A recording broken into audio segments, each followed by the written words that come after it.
I bought a complete mystery bundle from Argos. Let's look at that one to see if it was a complete waste of money. Let's find out, shall we?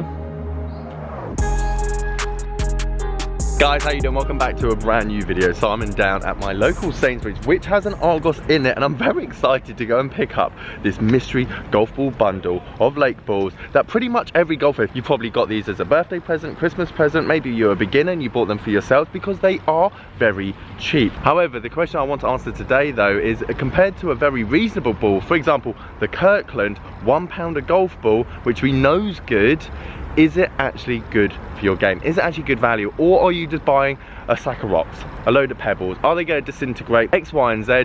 Or because you're that inconsistent as a beginner, you're going to lose it before you even notice? Guys, let's go and get them. Let's go and pick them up.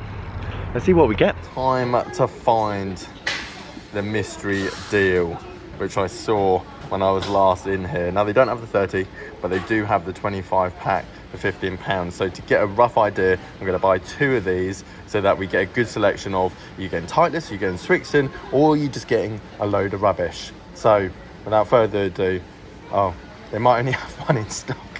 No, don't tell me that.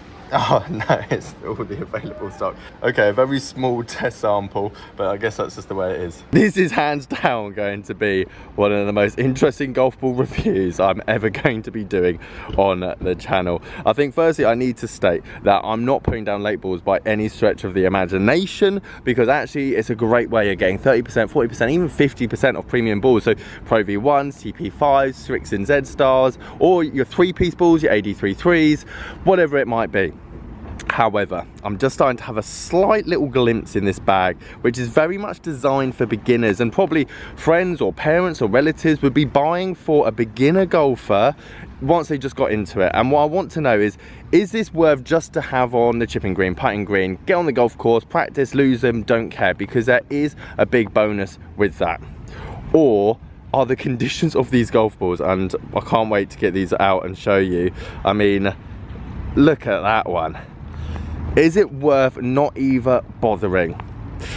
Right, let's get to the golf course. Back down here at Sanford, and first test, let's just separate them into what I deem basically unusable versus what you could take out on the golf course. Then we're going to do test 2, short game, test 3, mid irons, and then obviously last test with the driver. Do they even hold together when hit at a reasonable force? Now, these aren't exclusive to Argos, and I've seen these actually throughout the years in many places, American Golf, loads of different places that just want that entry level golf ball. And that's exactly what these are. This is for someone that makes 7s, 8s, 9s, 10s, but just needs a golf ball to get on the golf course. But there are other options. Argos actually sells their Anesis 100 at the moment for £4 a dozen. It's on clearance. That is under 40p a golf ball, and will serve a purpose in terms of just giving you the ability to go and play this game. Not to mention, they're even going to be brand new as well, so you'd like to think somewhat the durability is there. I've even reviewed them on the channel, so if you'd like to watch that video after this one, then please do so. But to me, this was the only option when I started the game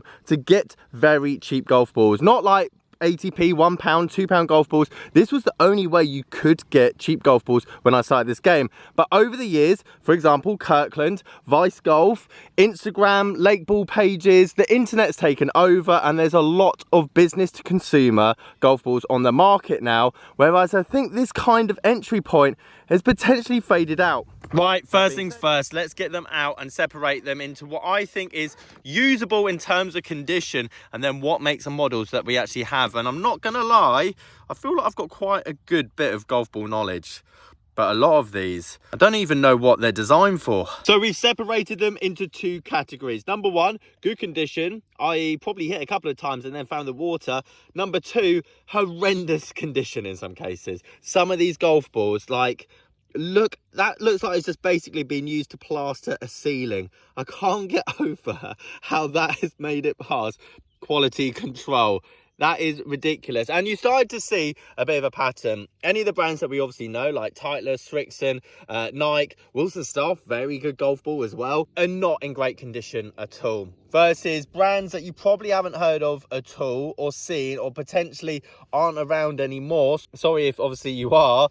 but actually in good condition. So essentially you're getting good condition golf balls that potentially don't perform that great. Obviously I haven't tested them or tried them, but lesser known brands versus brands that you do know. But I mean, some of the conditions of these golf balls, realistically the test today is you could spend double the amount, so you basically get half the amount of golf balls here, but you're getting a brand new 3-piece golf ball that we know that performs very well up to the standard. There's a lot more expensive golf balls on the market that share the same brands as these ones over here. So I'm going to break this test up into short game, mid game and long game. For the short game, I'm exclusively going to be using the unbranded but good condition ones, as the outer covering, as we all know with urethane covers X, Y and Z, is the most important part, because you're not really compressing the ball that much, but you want to get maximum friction. And for this shot in particular, 30 yards, 35 yards downhill, green going away from you, this is where you want maximum control and spin. So short game up first. Interestingly, a bit wet and dewy on the ground as well, which isn't going to help that spin rate and trying to get somewhat kind of control around the flag. So these balls are definitely going to be tested to the limit. Very interesting first test results from the Kirkland versus the Lake ball. Firstly, can we just note, not much difference. I hit all 6 of those pretty well for my wedge game, which is also very important considering the type of balls these Lake balls are designed for aren't going to have necessarily as good a wedge game, or potentially sometimes they do, as myself. So very little between them, but it was distinctive for me. I went with the Kirkland first. I did hit some practice shots, almost dunked it first go, which would have been outrageous content, but I did go with the Kirkland first, not to give the Lake balls a disadvantage, and I hit all 6 of these good. I even actually flighted, I think, and landed the cheaper balls better, but as you can see, on average they have run out further. And trust me, with a Pro V1 or a TP5, whatever, you could boot the most premium ball from that shot, 30 yards, wet ground, hill going away from you, ground going away from you, you're never getting it close, unless you obviously land it at the top there. But I didn't want to kind of bump and run it. I didn't want to land them all on the fringe and then roll them down the hill, as that's not the test we're trying to get. So minor details, but there are details nonetheless. But for a beginner golfer that's just starting, you potentially aren't going to see that much difference, and probably even less difference if it was into wind, uphill, and the green actually coming towards you. So food for thought. Okay, second test, 150 yards to the flag. And again, there's so many variables when it comes to golf ball testing, which is one of the reasons why I don't do a lot of it, unless there's massive extremes. Now, I haven't chosen the worst. I've tried to choose three-piece golf balls, AD33. I think we've got NXT Tour S here. I don't know if an NXT Extreme is a 3-piece, but it's the closest thing I've got in terms of good overall quality. I mean, they're not great. I mean, you just have to look at the color of them compared to obviously how white they should be, but it's the closest thing I could get out of the bag. But that's still only 3 realistically out of 25 golf balls that I would deem close to what we have here. Now, I could hit 3 shots unbelievably with these, which doesn't make it a fair test, but I'm going to give you my feedback in terms of feel, sound, and then potentially how close that we get to the flag. But again, that's probably more down to my swing than these 6 golf balls. Outrageously unfair test with the cheap balls versus the Kirkland golf balls. Great advert for Kirkland, however, but there is a few things I want to take away from this. Number 1, people get worked up over golf balls a lot, going, oh, I love a Pro V1X, but can't play with a Pro V1, or how can you play with a Strixon Z-Star versus a TP5? And I'm going to tell you now, Dave, of 14, you couldn't tell the blindest bit of difference if that was a blank golf ball. But the reason I love this test is because these are so far world apart in terms of, number 1, what you're getting, B, there's so many different makes and models, 3, you don't know how long they've been in the water for. There's so many variables here that actually I would say it pays to have something, not maybe Kirkland, but even just the Anesis 100, a cheaper golf ball but brand new, and you know what you're getting each time. And here's my point. These 3 Kirkland balls, I blocked 1 out to the right hand side, and then I hit both of these good, and you can kind of see some kind of resemblance in terms of where the balls are finished. Now, please do bear in mind, my swing could have been completely different. The psychology of it, the fact I was even staring at some of these golf balls going, will it even blow up? Now, a normal beginner won't have those thoughts, but psychology is a very important part of the game. I know a 3 handicapper that used to play at Sanford, potentially still does, that plays exclusively ladies Strixon soft fields. Now, if you went to a ball fitting, of course the ball fitter is not going to say, go and play ladies Strixon soft fields, but that is what he likes playing with. And the psychology part of this game is just as important as the numbers. That being said, I drew this ball into the green, and it's landed shorter than both of my fades with the Kirkland. I should say something on the numbers now, I don't know, but typically I hit this just as well, struck it just as well as these two, but it sounded very dead, very light, and obviously hasn't gone as far. And normally a draw shot for me would go further. I kind of scrambled that because I dunched two of them into the bunker over here. As you can see, pulled them massively left, and obviously they finished off target. Now that's me, that's not the golf ball. I then hit this one. This was with my fourth shot, and the only thing that I could find to resemble somewhat close to the Kirklands is a very poor condition. And as you can see here, extremely poor condition Srixon 2 AD33. Now this went so high and slid straight across the face and basically didn't make a sound. Hopefully you can hear. I'm going to draw back my Kirkland shot that I absolutely ripped, and then this one, because I struck both of them just as well. But even from the divot, you can see it's gone further. It's probably come from a higher height, yet hasn't spun back as much. But as you can see with the other two, that went shorter and potentially haven't got as extreme descent angle as that Srixon, and they've spun back a foot, 2 foot in comparison. Just some things that I took away from it. And is that test right there why I don't compare the Kirkland to the Pro V1? Well, there's a lot of players that are using the Pro V1. Numbers based, probably would perform better with the Kirkland. Psychologically though, would they? If they were in a club championship or they're in a county tournament or whatever it is, and they're worried that they've got a Kirkland in front of them compared to a Pro V1, how do you think that player is going to play? I absolutely destroyed those cheap late golf ball shots, but that's my swing. They're not that bad. Yes, when I hit them well, there was some difference and I could see the dispersion issues, but for a complete beginner golfer that's just starting the game, you're not going to know when you're dunching chips, you're having shanks, you're hitting them thin, you're hitting them in the bushes, X, Y, and Z. I think the Kirkland is kind of the best of both worlds, personally for me. It's not as good as the Pro V1, it's not as good as the TP5 for those certain players and categories. But for a good portion of us that wants not only affordable golf balls, but then also a level of consistency and performance, it kinda is the best of both worlds. Right, come on, this is the one we all want to know. Distance. Who cares about the other stuff in golf? Especially when you start the game.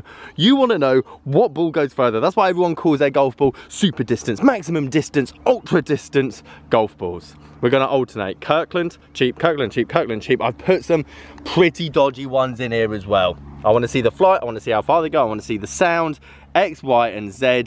I feel like we should be able to draw some conclusions. Right, I'm going to try and put as consistent swings as I can, obviously trying to hit the middle, but also as far as I can. Tell you what, this game has a particular knack of humbling you rather quickly, because for the first 5 golf balls, before I hit that orange pebble, I was the stripe show. I've hit pretty much all 5 of these that you can see here straight down the middle, and then I hit one snap hook with that orange ball, and that just goes to show the psychological part of this game.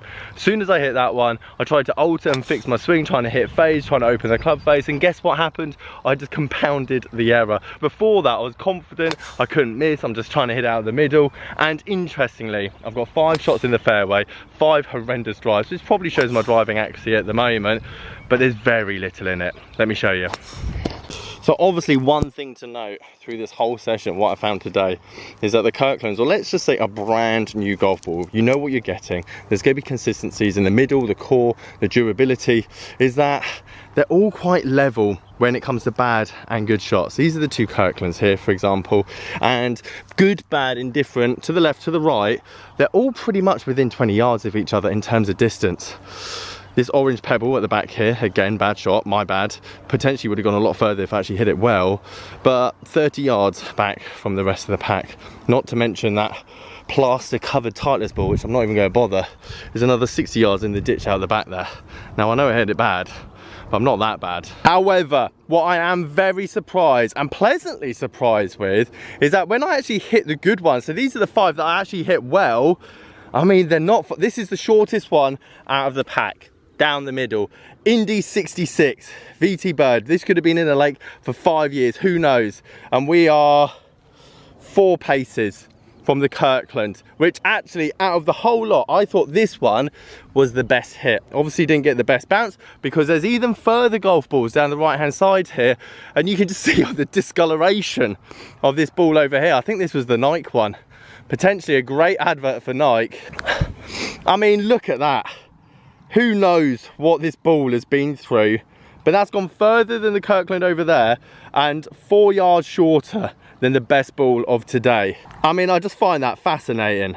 So through this whole test, the Kirkland has pretty much outperformed, as you would imagine, lake balls of brands that you don't even know. But there is so many variables and there's so much difference in terms of age, quality, model, the history of that golf ball. Yet when it came to performance, especially on my good shots, there wasn't that much difference, which is why I find it still laughable that we try and compare premium ball between premium ball. The psychological part of the game, especially for amateurs that aren't ripping their 2-iron 260 yards or aren't destroying their driver 340 yards, doesn't make sense to me. Play with what makes you comfortable within your budget, and the Kirkland, I think, and in terms of direct-to-consumer golf ball, is extremely great value and will tailor to a lot of your golf swings. This is as far at the end of the spectrum as you potentially get, and I honestly feel the only thing that's let these down is the quality and potential age of how long they would be sitting at the bottom of the lake. This is half the price, and let's say £9 for 25 balls. I would honestly say, as a complete beginner, you're probably better off getting those if you're shooting 8, 9s and 10s. As soon as you're making bogeys and doubles consistently, I think it's time to upgrade to a Kirkland or something similar, because you need not only that consistency on the good shots, but also the help on the bad ones. When you're just starting the game, to be honest, even the Anesis 100 at £4 a dozen will definitely do. So guys, thank you ever so much for watching. If you like this video, please leave it a like. I'd love to hear your thoughts on the golf balls in general. What are you using? Do you see a difference? Or would you just play with anything you found in the trees? Like, subscribe, see you later.